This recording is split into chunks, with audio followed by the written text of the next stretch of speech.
Hai, Halo, Halo, hai. selamat datang Selamat datang selamat datang di apoteker kita. di apoteker kita.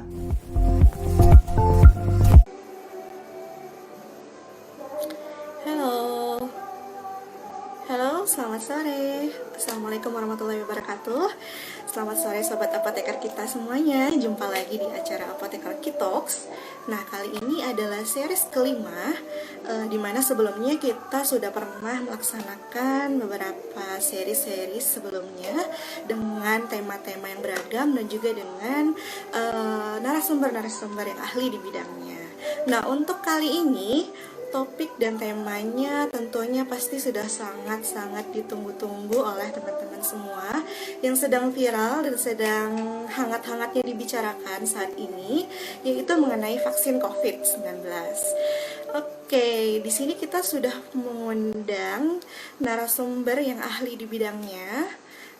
Beliau adalah Associate Professor Bimo Tejo. Berikut CV singkat beliau. Beliau merupakan Associate Professor di University Putra Malaysia. Sekarang ini beliau aktif sebagai researcher atau scientist di bidang bioteknologi dan kimia. Sebelumnya beliau adalah alumni Universitas Indonesia jurusan kimia.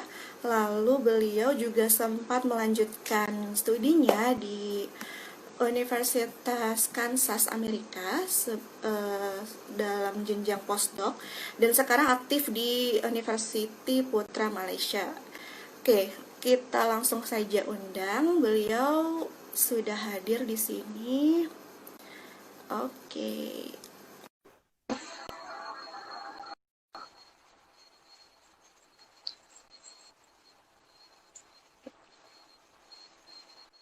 Halo, selamat sore. Assalamualaikum, Prof.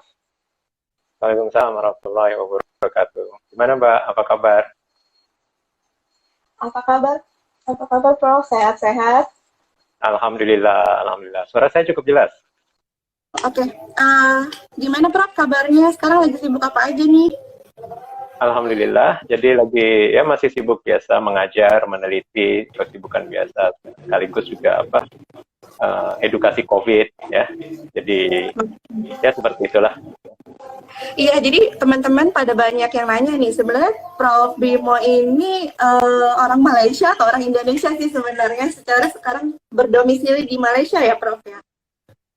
Ya saya masih orang Indonesia ya. Hanya saja sudah cukup lama di Malaysia, sekitar 20 tahun. Ya, jadi termasuk sudah lama sekali meninggalkan Indonesia. Baik, ada rencana mau balik ke Indonesia lagi nggak nih Prof? Saya rencana itu saya tidak merencanakan apa-apa ya. Jadi hidup itu mengalir saja. Jadi, karena sebagai ilmuwan kita profesional ya. Artinya sebagai profesional itu kita ikut siapa yang membutuhkan kita. Jadi saya pernah di Amerika karena mereka membutuhkan saya. Saya pernah di Inggris, pernah di Jerman juga. Jadi kita sebagai profesional ya kayak pemain bola lah. Kayak pemain bola kan pindah-pindah tergantung siapa yang membutuhkan. Jadi berarti luar biasa nih ya. Ya, Pengalaman kalau Indonesia membutuhkan ya saya why not ya. Jadi, tapi untuk sementara ini masih di Malaysia. Ya, sekarang kita bisa memanfaatkan banyak teknologi ya Prof ya, buat berkontribusi, tidak cuma harus hadir secara fisikly, tapi kita bisa menyebarkan banyak ilmu manfaat melalui teknologi-teknologi yang ada. Nah, salah satunya dengan seperti ini, talkshow yang akan kita selenggarakan kali ini, tentang vaksin COVID nih Prof. Menurut Prof Bimo, gimana nih kondisi Indonesia sekarang ini? Kayaknya first wave-nya belum ada kelihatan mereda nih, sementara di negara-negara lain udah pada turun, terus sekarang udah pada second wave. Nah, Indonesia masih belum kelihatan nih ujung first wave-nya itu kapan ya? Menurut Prof Bimo gimana nih Prof?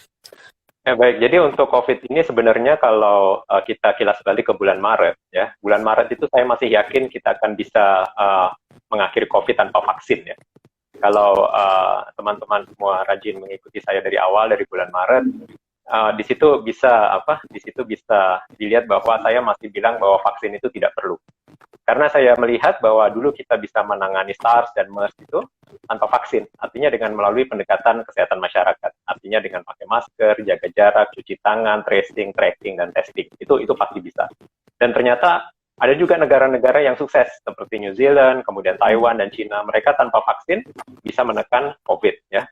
Tapi setelah masuk bulan September, pendirian saya berubah karena saya melihat ternyata tidak ada perbaikan kondisi. Artinya apa? Artinya ada masalah ketika masyarakat karena COVID sudah terlalu lama, mereka sudah terlalu lelah dengan pandemi ya.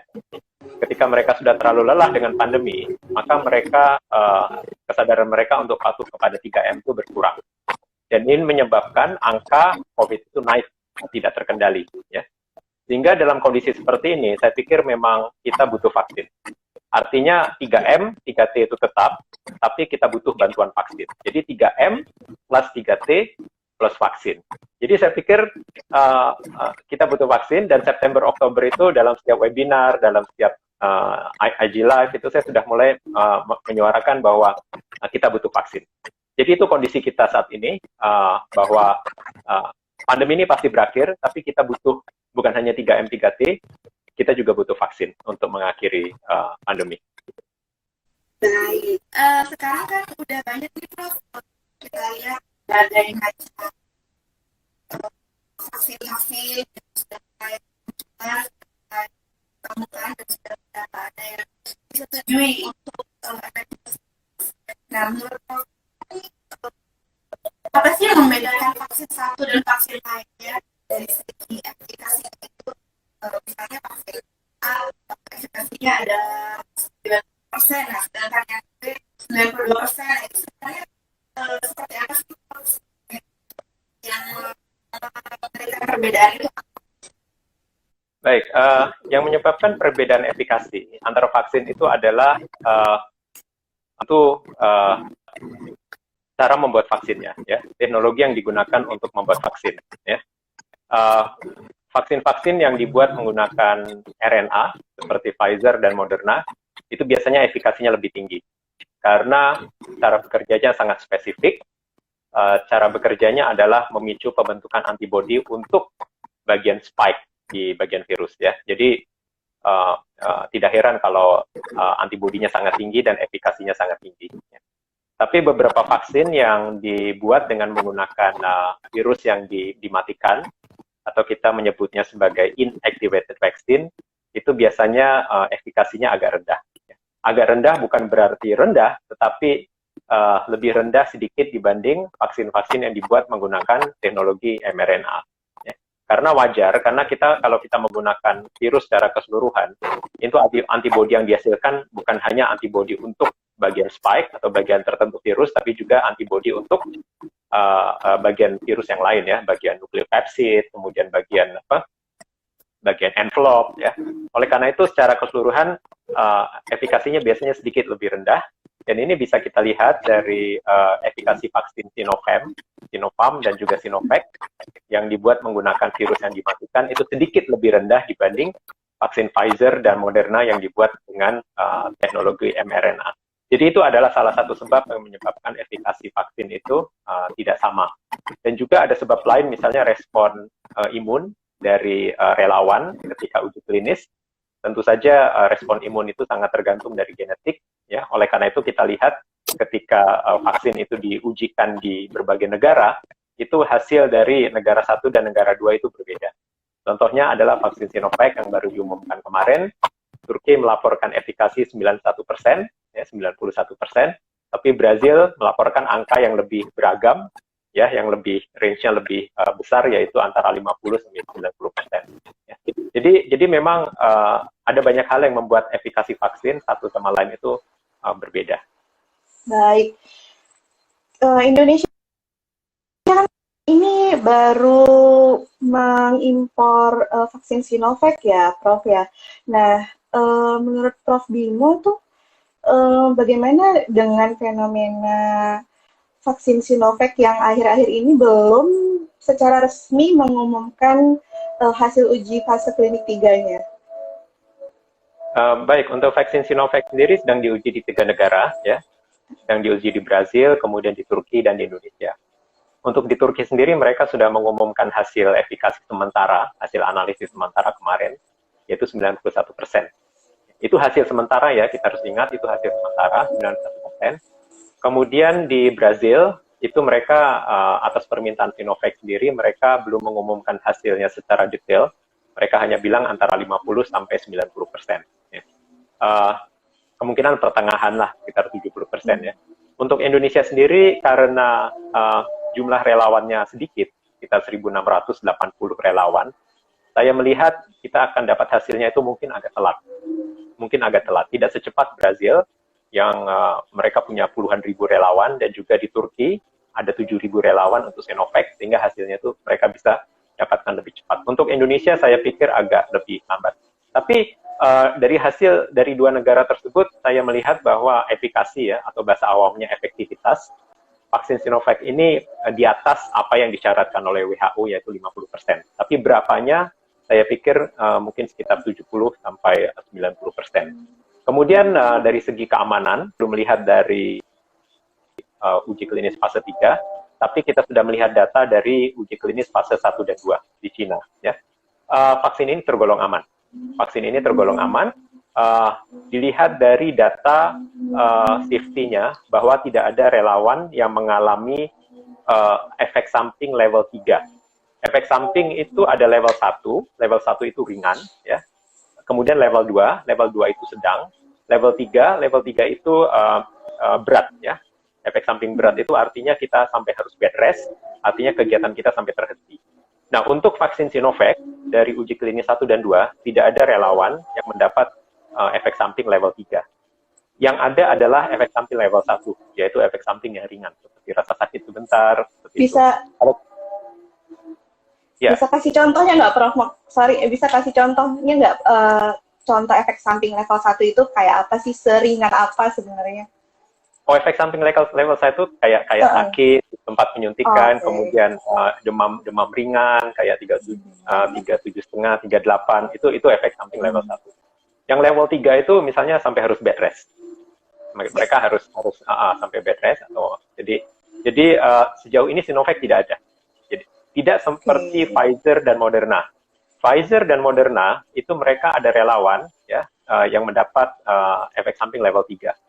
Dan bahkan kalau kita lihat untuk vaksin Pfizer itu 1% relawan, kecil ya, sedikit ya, 1% relawan mendapat efek samping level 3. Untuk vaksin Moderna 4%. Ya, artinya masih ada 96% yang efek sampingnya ringan atau sedang, 4% yang mendapat efek samping berat. Tapi untuk Sinovac sejauh ini tidak ada. Ya, dan juga kita ikuti dari beberapa negara di Indonesia, di Turki, dan Brazil. Jadi kejadian ikutan pasca imunisasi atau KIPI kan dimonitor terus. Sampai sekarang tidak ada efek samping yang berat, yang level 3. Jadi dari segi keamanan cukup baik ya. Dan ini sebenarnya kalau saya tanya semua pakar virus ya, virologis, mereka bilang wajar karena ini dibuat menggunakan teknologi yang sudah lama, yang sudah established, yaitu menggunakan virus yang dimatikan. Berbeda dengan Pfizer dan Moderna, mereka dibuat menggunakan teknologi baru, sehingga kemungkinan untuk memicu alergi itu lebih tinggi. Ya, jadi dari segi keamanan saya bisa katakan aman, ya, insya Allah aman. Dari efikasi kita masih tunggu pastinya berapa, gitu aja.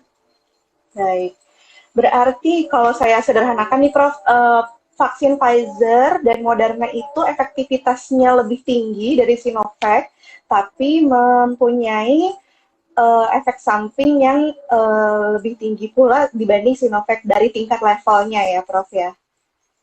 Gitu. Betul. Jadi kita harus kompromi. Kita mau efikasi atau efektivitas yang tinggi, tapi efek sampingnya tinggi juga. Kalau kita mau efek samping yang rendah, ya kita efikasinya juga agak rendah biasanya.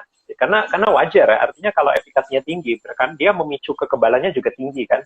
Nah itu badan kita biasanya juga bereaksi.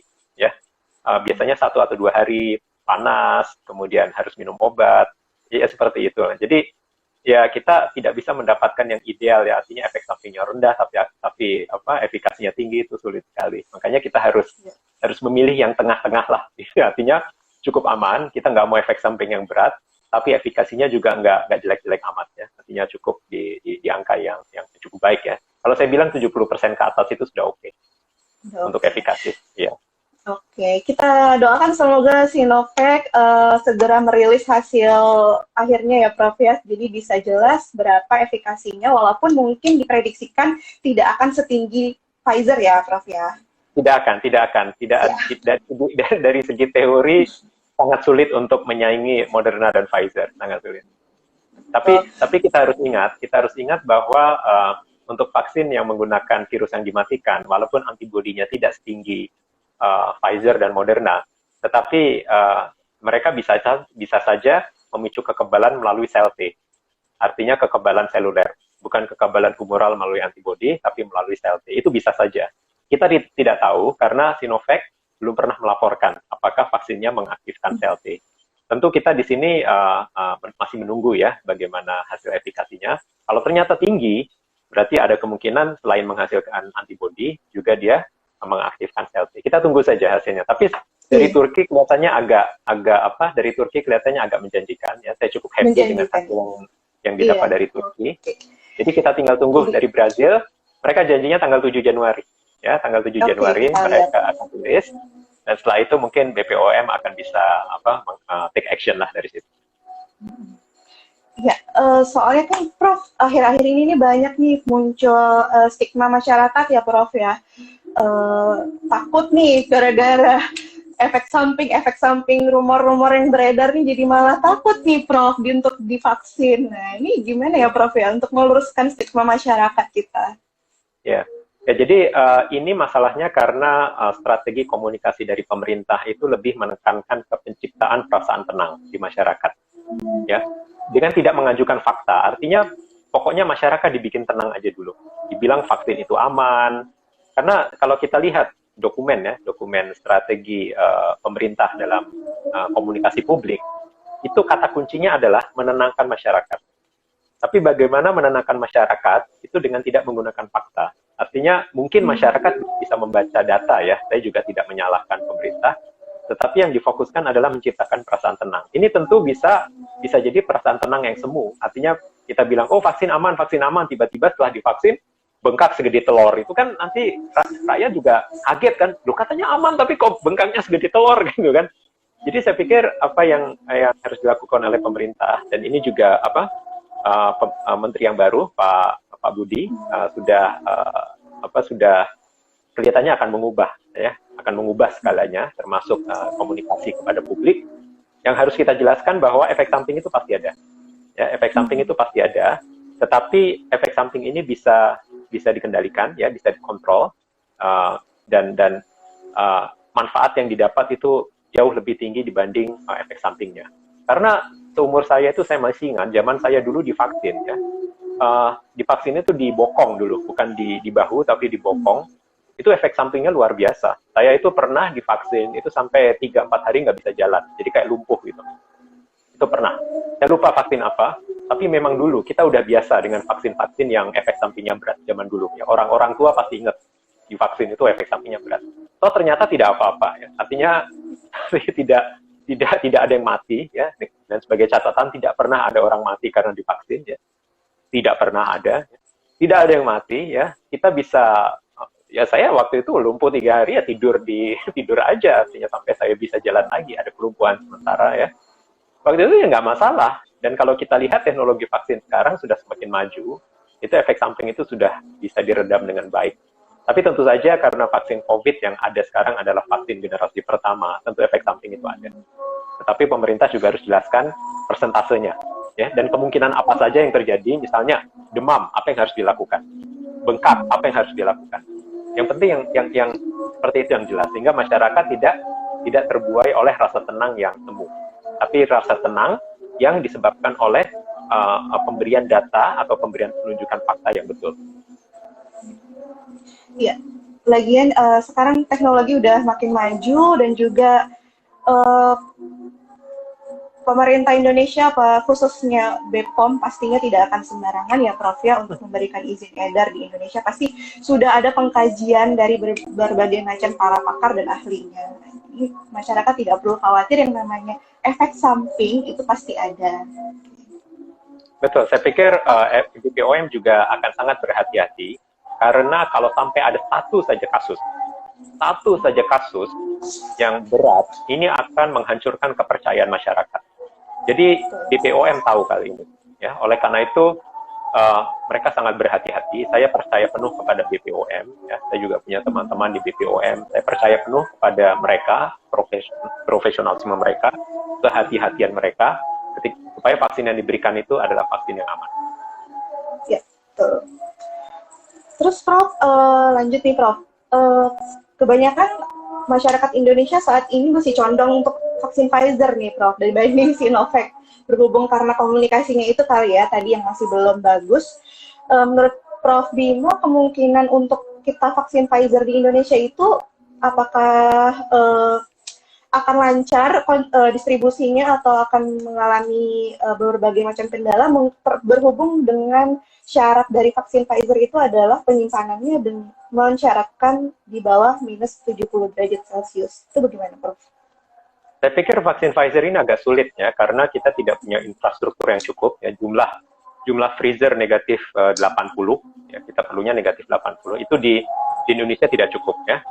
Mungkin di kota-kota besar ada, tetapi ketika harus dibawa ke kecamatan, ke pedesaan, itu harus menggunakan dry ice, menggunakan es kering, dan ketika sampai di sana harus disimpan di freezer negatif 80 juga.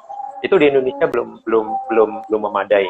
Kalau di Malaysia udah, di Malaysia kita memiliki jaringan freezer minus 80 yang cukup bagus ya. Tapi untuk Indonesia saya pikir masih sangat sulit. Jadi walaupun vaksin Pfizer ini ada di dalam daftar vaksin yang akan dibeli oleh pemerintah, tetapi secara untuk betul-betul dibeli, itu saya pikir masih sangat sulit. Oke, Prof. Kita lanjut ke ini aja kali ya, Q&A. Nah, ini Prof, ada beberapa yang tanya nih. Yang di Turki kemarin nih, Prof, ada publikasi ilmiahnya nggak, Prof, tentang efikasi vaksin Sinovac itu? Untuk vaksin Sinovac sendiri sampai sekarang baru press release, ya. Sama seperti vaksin yang lain, Moderna, Pfizer, mereka press release dulu, setelah itu baru mereka mengeluarkan laporan detailnya. Jadi sampai saat ini belum ada laporan detailnya. Oke, jadi memang masih press release aja ya Prof ya, belum sampai ke dalam ini ilmiah ya Prof ya? Betul. Oke. Terus Prof, saya punya pertanyaan yang cukup banyak ditanyakan nih di masyarakat kita tentang Sinovac, Prof. Berhubung vaksin Sinovac yang pertama kali diimpor oleh pemerintah kita, itu disyaratkan pertama kali vaksin Sinovac hanya bisa diberikan kepada individu berusia 18 tahun ke atas dan tidak bisa diberikan kepada lansia. Nah, gimana tuh Prof? Padahal kan harusnya yang diprioritaskan adalah lansia dan tenaga kesehatan lainnya itu, atau anak-anak. Nah, itu kenapa tuh Prof bisa terjadi seperti itu? Karena vaksin Sinovac sendiri dalam uji klinisnya baru dicoba untuk relawan dalam rentang waktu rentang umur 18 sampai 59 tahun. Jadi kita belum berani untuk memberikan vaksin ini kepada orang yang berusia 60 tahun ke atas. Tetapi untuk pengetahuan teman-teman semua, Sinovac sedang mencoba ya menguji vaksinnya untuk relawan 60 tahun ke atas, tapi hasilnya kita belum tahu. Jadi untuk itu sangat penting, sebenarnya sangat penting untuk setiap negara memiliki vaksin yang berbeda-beda supaya kita bisa mengcover orang-orang yang berusia di atas 60 tahun. Pfizer dan Moderna bisa untuk yang berusia 60 tahun ke atas, tapi Sinovac belum bisa. Oke, berarti ini bukan karena apa-apa ya, Prof. Berarti ini karena memang studinya seperti itu ya, Prof ya? Prinsip kehati-hatian bahwa kita memberikan vaksin hanya kepada orang-orang yang masuk dalam kategori inklusi, ya, dimasukkan ketika golongan orang-orang yang sudah melewati uji klinis. Jadi di luar kelompok itu kita belum berani untuk memberikan. Sekali lagi, keamanan itu adalah yang terpenting. Oke. Oke, jadi apakah memungkinkan nih Prof di masa yang akan datang Sinovac juga akan bisa diberikan kepada lansia, mengingat nantinya akan diberikan kepada subjek penelitian yang lebih besar grupnya? Kita harus menunggu data dari Sinovac. Jadi seperti saya katakan tadi, Sinovac sedang menguji kepada relawan yang usia 60 tahun ke atas. Ada satu masalah di vaksin Sinovac ini, antibodinya menurun. Ya. Seiring dengan meningkatnya umur, itu antibodinya menurun. Kita lihat dari data, dari uji klinis 1 dan 2. Tapi ini tentu harus dilihat lagi, apakah antibodi menurun ini, apakah sel T-nya teraktifkan. Kita belum tahu. Oleh karena itu, untuk Sinovac, kesimpulannya, 60 tahun ke atas, kita tunggu hasil uji klinis yang sedang dilakukan oleh Sinovac. Beberapa vaksin juga sedang menguji ke anak-anak. Ya. Untuk saat ini anak-anak tidak menjadi prioritas karena mereka memiliki imunitas yang lebih baik. Jadi mereka tidak diprioritaskan untuk uji klinis vaksin. Tapi setelah vaksin ini mulai diberikan sekarang ke masyarakat, di saat yang sama produsen vaksin sekarang mulai untuk menguji vaksinnya untuk anak-anak juga. Insya Allah kita akan dapatkan datanya tahun depan. Jadi mereka imunitasnya masih bagus, jadi tidak termasuk golongan prioritas. Jangan khawatir. Oke, berarti ini seiring perkembangan waktu ya, insya Allah bisa ditemukan perkembangan selanjutnya. Nah, ini ada pertanyaan Prof dari Agil Bradley mengenai KIPI level 3 pada vaksin Pfizer.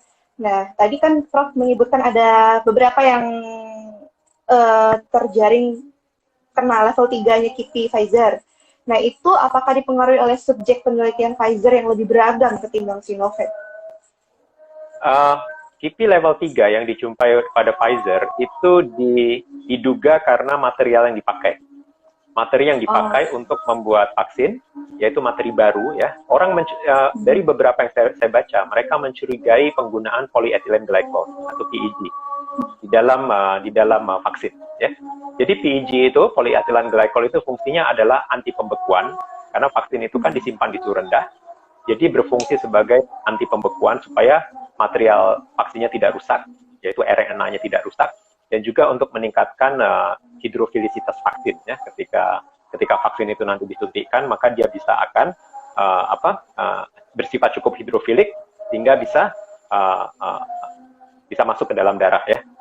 Jadi ini yang dicurigai mengundang reaksi alergi ya.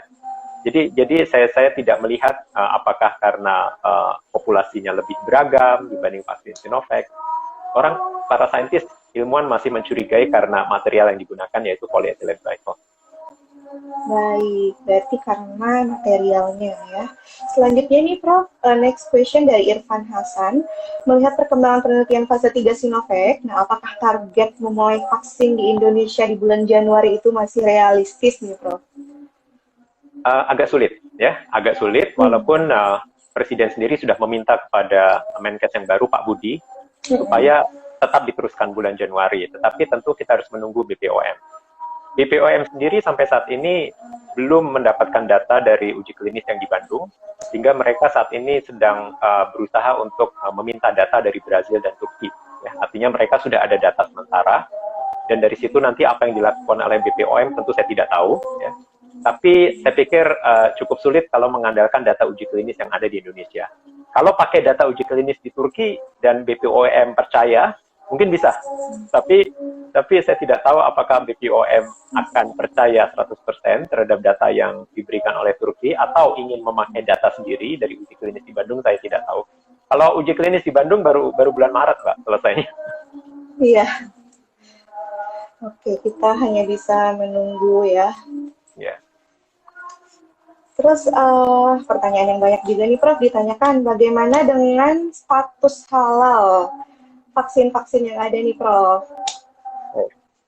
Untuk status halal sendiri, untuk vaksin Pfizer, ini sudah mendapat penerimaan approval dari komunitas muslim di Inggris ya.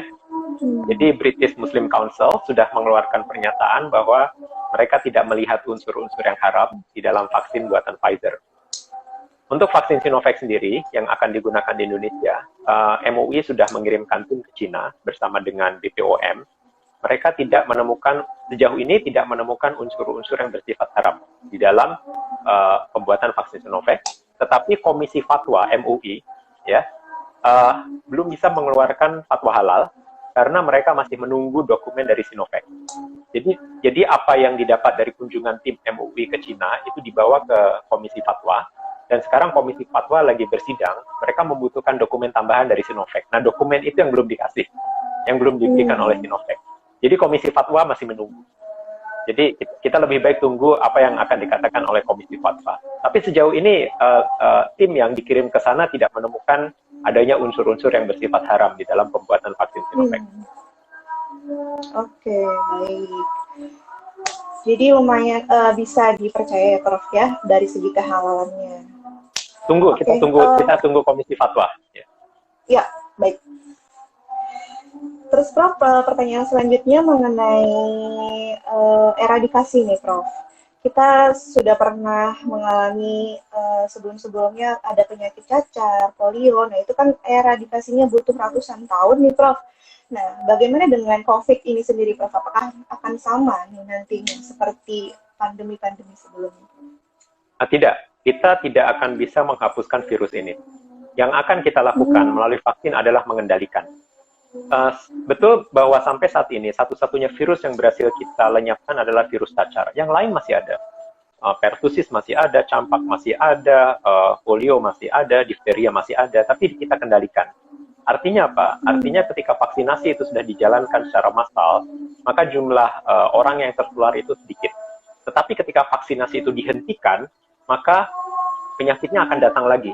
Ini terjadi di Amerika untuk kasus campak, untuk kasus measles ya, untuk campak. Sejak vaksinasi campak, ya sebelum tahun 1980, itu vaksinasi campak sudah diwajibkan. Tahun 2000, campak itu hilang dari Amerika. Hilang, lenyap. Penyakit campak, measles itu tidak ada di Amerika. Nah, kemudian muncul lagi di tahun 2000. Di tahun 2015, ketika gerakan anti vaksin mulai menguat. Ya, penyakitnya balik lagi. Sama seperti pertusis. Pertusis sempat turun, ya, menjelang tahun 2000 di Amerika itu sempat turun, ya, sedikit. Dan kemudian kembali lagi tahun 2015, jumlahnya cukup banyak karena gerakan anti vaksin. Artinya apa? Ketika vaksinasi dihentikan, penyakitnya itu kembali. Untuk cacar, itu vaksinnya sudah tidak ada, karena memang virusnya sudah hilang. Dan itu baru satu-satunya virus yang berhasil kita musnahkan dari muka bumi. Selain itu, virusnya masih ada. Jadi untuk COVID, yang bisa kita lakukan adalah pengendalian. Bukan eradikasi atau melenyapkan virus ini. Saya pikir itu akan terlalu, targetnya yang terlalu muluk seperti itu.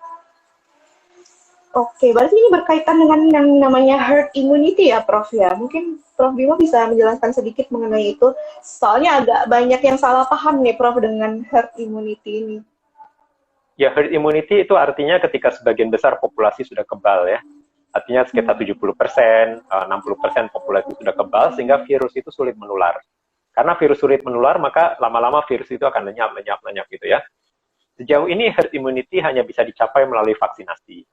Tidak ada yang namanya herd immunity dicapai melalui pembiaran penularan. Ada yang orang berpikir, biarin aja semua orang kena COVID, toh nanti semua orang akan kebal ya. Itu tidak ada ceritanya dalam sejarah. Tidak pernah terjadi herd immunity tercapai melalui pembiaran penularan. Herd immunity hanya bisa dicapai dengan cara yang aman melalui vaksinasi. Memang betul kalau sudah mencapai 70% orang divaksin, ya, artinya mereka kebal, itu maka virus akan sulit sekali menemukan inang yang baru, sehingga pelan-pelan kita bisa mengendalikan virus. Oke, berarti sudah cukup diluruskan oleh Prof Bimo ya, bagaimana sebenarnya konsep herd immunity itu berjalan. Jadi memang butuh vaksin. Betul. Nah, selanjutnya nih Prof, ada yang nanya juga, untuk keamanan terhadap ibu hamil dan menyusui, ini bagaimana nih Prof? Vaksin, terutama vaksin Sinovac. Ya. Untuk ibu hamil dan menyusui sampai saat ini belum bisa diberikan vaksin, ya, karena menurut rekomendasi dari Persatuan Spesialis Penyakit Dalam Indonesia, mereka tidak bisa diberikan vaksin Sinovac, ya. Dan juga pemerintah juga sudah mengatakan mereka tidak diberikan vaksin Sinovac untuk sementara ini. Oke, baik. Nah, ini ada statement yang cukup viral nih, Prof. Dari pertanyaan di sini ada yang menyebutkan pemerintah Cina sendiri padahal sudah memproduksi nih vaksin Sinovac-nya, tapi tetap mengimpor vaksin Pfizer nih, Prof. Nah, itu gimana tuh ceritanya bisa seperti itu, Prof? Oke, pertama saya harus luruskan bahwa vaksin Sinovac sendiri digunakan di Cina, ya, digunakan di Cina, tetapi mereka juga mengekspor. Jadi untuk memenuhi kebutuhan rakyat Cina sendiri nggak cukup. Mereka harus mengimpor dari negara lain. Oleh karena itu mereka membeli Pfizer. Yang kedua, seperti saya katakan tadi, setiap negara harus memiliki lebih dari satu vaksin. Mereka harus memiliki yang namanya portofolio vaksin, ya. Artinya harus ada 2, 3, 4, 5 jenis vaksin yang berbeda-beda, supaya kita bisa mengcover golongan usia yang berbeda-beda, ya. Jadi keputusan Cina untuk membeli Pfizer bukan karena mereka tidak menggunakan vaksin mereka sendiri, tidak. Keputusan mereka mengimpor Pfizer karena produksi dalam negeri mereka tidak cukup untuk kebutuhan dalam negeri, karena mereka juga harus mengekspor dan juga untuk memberagamkan portfolio vaksin mereka. Oke, baik. Saya penasaran nih, Prof, terhadap subjek penelitian yang dilakukan oleh para pembuat vaksin ini. Apakah itu berpengaruh antara subjek penelitian yang mengambil sampel di negara-negara Asia dengan subjek penelitian yang di negara-negara Eropa atau Amerika? Apakah itu berpengaruh terhadap efektivitasnya juga, Prof? Ada pengaruhnya, ya. Jadi sekali lagi saya harus tekankan bahwa respon imun atau respon kekebalan itu sangat tergantung dari genetika, ya, sangat tergantung dari genetika kita. Oleh karena itu, uji klinis vaksin biasanya dilakukan di berbagai negara, multi center, ya. Kita lihat di vaksin CanSino misalnya, vaksin CanSino dari Cina itu menggunakan vektor dari adenovirus, ya, dari adenovirus, di mana adenovirus ini biasanya kita sudah memiliki kekebalan, ya. Ternyata efektivitasnya berbeda-beda antara relawan yang berada di Afrika, kemudian relawan yang ada di negara-negara barat, itu efikasinya beda-beda. Oleh karena itu memang betul efikasi vaksin akan berbeda ketika diujikan di negara yang berbeda. Oke. Terus, Prof, bagaimana respon imunitas ketika kita sudah diberi vaksin nih? Misalnya nih, Prof, kita sudah mendapatkan vaksin. Nah, itu respon imunitas tubuh kita tuh prediksinya bagaimana? Apakah akan teruskan vaksinasi bertahap selanjutnya atau cukup sekali vaksin aja udah bisa tuh, Prof? Kita belum tahu. Ini masih harus diikuti, harus diteliti. Karena ini kan masih baru, ya, uji klinis juga masih baru, kemudian pemberian vaksin secara massal juga masih baru. Kita tidak tahu berapa lama kekebalannya akan bertahan. Ada beberapa vaksin yang kekebalannya hanya bertahan setahun, misalnya vaksin flu, itu hanya setahun. Ada vaksin yang kekebalannya bertahan seumur hidup, misalnya vaksin campak, itu seumur hidup. Tapi untuk vaksin COVID kita belum tahu bertahan berapa lama. Baik, berarti masih belum tahu, ya. Seperti yang kita lihat beritakan saat ini, itu pemberian vaksin COVID itu tidak cukup hanya sekali, ada lanjutannya. Nah, lanjutannya itu belum tahu ya, Prof, berapa kalinya? Apakah sudah cukup 2 kali atau perlu berapa kalinya? Sejauh ini 2 kali. Sejauh ini 2 kali. Masih 2 kali, ya? Masih 2 kali. Apakah harus ada vaksin selanjutnya, kita belum tahu. Oke, baik. Oke, terus, Prof, pertanyaan selanjutnya, pertanyaan yang dinanti-nanti banyak orang nih, Prof. Berarti vaksin sudah ditemukan, nah apakah pandemi akan bisa segera berakhir nih, Prof? Segera atau tidak tergantung kita semua. Tergantung kita semua. Bukan tergantung vaksin, tergantung kita semua. Karena apa? Karena kalau vaksin itu efikasinya tinggi, misalnya 90%, ya, tetapi jumlah masyarakat yang mau divaksin itu sedikit, maka COVID ini tidak akan hilang. Jadi untuk menghilangkan COVID itu tergantung dari, tentu efikasinya harus tinggi. Kalau semua menolak divaksin, tentu gunanya, hanya 50 orang yang divaksin, tentu ya akan sulit sekali untuk Berarti peran masyarakat ini benar-benar sangat penting ya, Prof ya.